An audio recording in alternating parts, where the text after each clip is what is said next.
ప్రతి ఒక్కరి జీవితంలో పెళ్ళనేది చాలా ముఖ్యమైనది.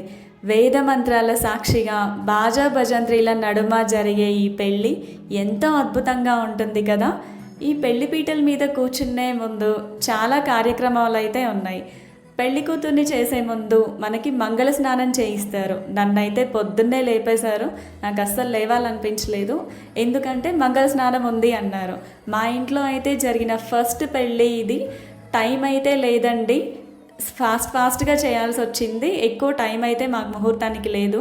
సో, పసుపు, చందనం, రోజ్ వాటర్ కలిపిన పేస్ట్ అయితే ముఖానికి, చేతులకి, కాళ్ళకి రాసి తర్వాత తల మీద షాంపూ అంటే షాంపూ కాదు, కుంకుడుకాయలతో తల స్నానం చేయిస్తారు. కుంకుడుకాయల రసంతో.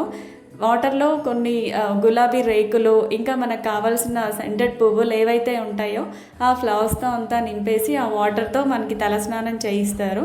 ఆ తలస్నానం చేయించేటప్పుడు మనసుకి ఎంత ప్రశాంతంగా ఉంటుందంటే, అదేదో పెళ్ళి ఎఫెక్ట్ కాదు కానివ్వండి, ఆ స్నానంలో ఏదో మ్యాజిక్ ఉంటుంది. ఆ మ్యాజిక్కే